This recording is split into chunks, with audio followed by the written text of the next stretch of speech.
So listen to everybody. Nobody believes in you.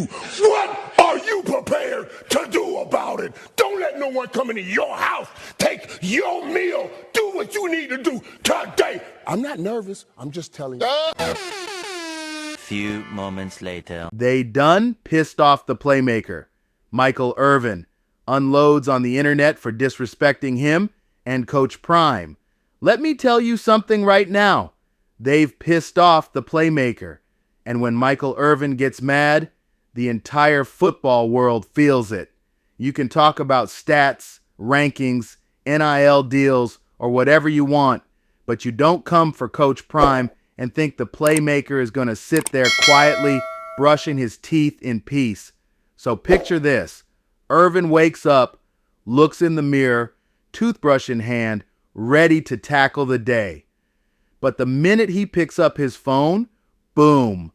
Some random podcaster with a microphone and no credentials is on his screen talking wild, claiming Coach Prime couldn't cover today's receivers. That's the moment it all went left, because you don't mention Prime and Michael Irvin in the same breath unless you're talking about greatness. And this fool used their names to sell a bad take. And Irvin didn't just clap back, he detonated. He went full fire and brimstone, calling out the soft era of 7-on-7 football and participation trophies. He said what every old school player's been thinking but didn't say out loud. What's up, locker room? Let me share something with you today. Because I woke up, I put toothbrush to tooth, I looked in the mirror and I talked to me today. And I do that every day.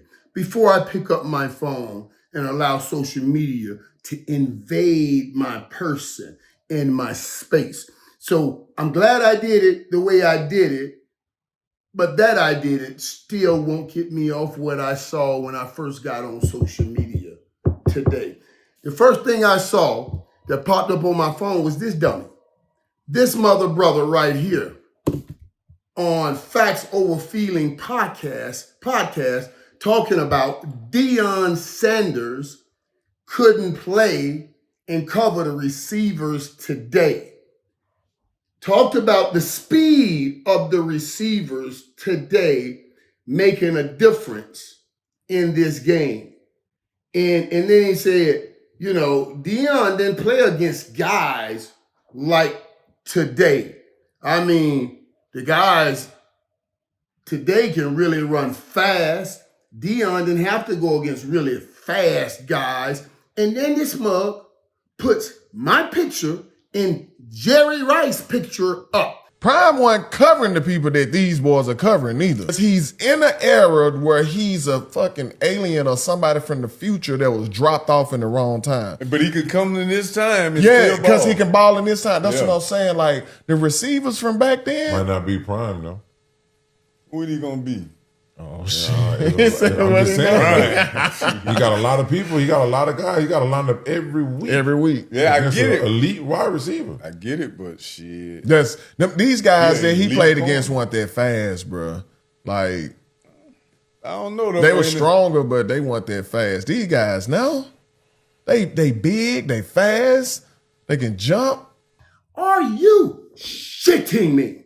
I'm like, are you shitting me? Oh, wait. Oh, let me. Real quick, if you're rocking with the channel, do me one quick favor. Hit that subscribe button and join the movement. Here at Sports Impact Media, we're dropping the hottest takes, the funniest roasts, and the realest breakdowns in sports and culture. So don't just watch, be part of the family. Click subscribe, turn on that bell so you never miss when we cook somebody up, and let's keep building this thing together. We are the two most accomplished receivers in the history of this game. When you're talking about the most important things, championships, and your stupid ass talking about running fast, like people weren't running fast back then, are you shitting me? Why do you talk on a microphone?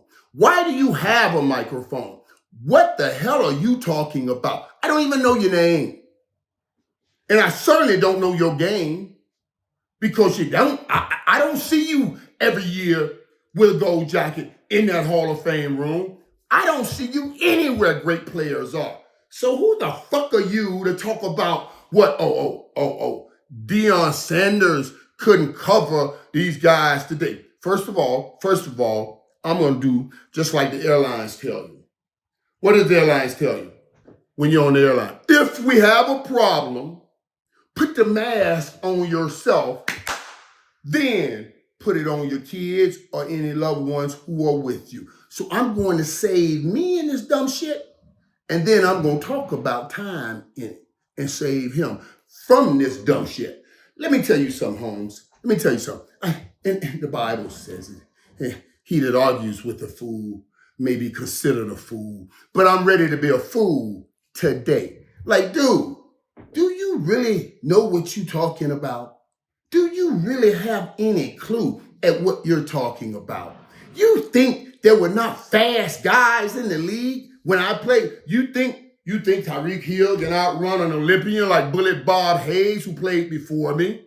You think he can outrun the Ronaldo Nehemiahs who tried to play in this game? You know why he tried?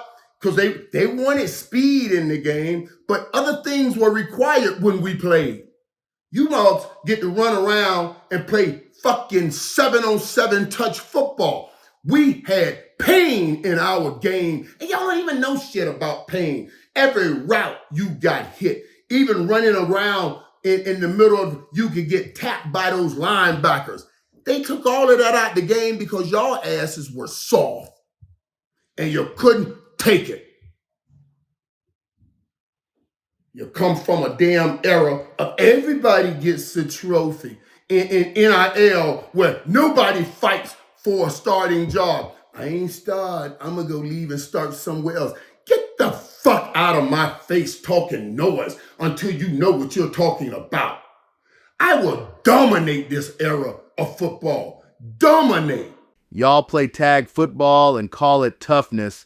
He reminded everybody that back then, pain was part of the game, that the hits hurt, the corners were mean, and every slant route was a trip through hell with linebackers trying to take your head off.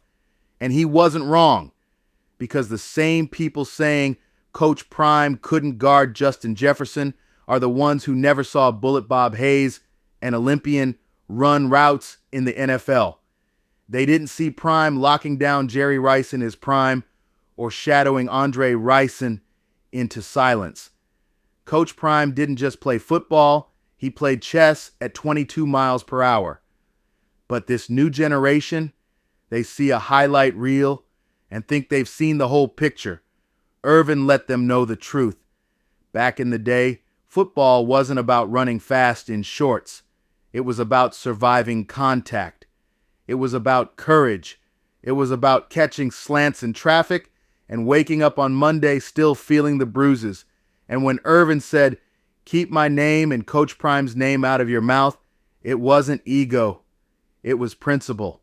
These new voices think having a mic makes them experts. But there's a difference between watching greatness and understanding greatness. Prime wasn't just fast. He was different. He was the kind of player who made quarterbacks rethink their careers. He took away half the field. He turned interceptions into celebrations before celebrations were even allowed. You didn't throw at Prime. You prayed you didn't have to. And Irvin's rage, that wasn't just personal. It was generational. Because what he's really saying is that this new era doesn't know how to respect the ones who built the stage they now dance on. It's all clout and no context. Everyone's got a podcast, but not everyone's got the resume. Let's be honest. The game today is built to protect players, not test them. You so much as breathe on a wide receiver wrong, and it's a flag. In Irvin's day, you got jacked up, got laughed at, and then lined up again. You couldn't just play, you had to survive. And that's why he's furious. Because if Primetime played today, he wouldn't just keep up with modern receivers. He'd lock them up and do it while dancing. These young corners can't even press at the line without praying the refs look away. Coach Prime would have a field day in this era. Michael Irvin knows it. Jerry Rice knows it. Every player from that golden age knows it. And they're tired of hearing revisionist history from people who never had to take a hit across the middle. So, yeah, they done pissed off the playmaker. And when Michael Irvin speaks, you listen, because he's not defending just Coach Prime. He's defending an entire generation of Warriors who played the game before the bubble wrap came out. So, to the podcast crowd, sit down, take notes, and stop rewriting football history. Because when the playmaker says, put some respect on Prime's name, he means belt to ass all day.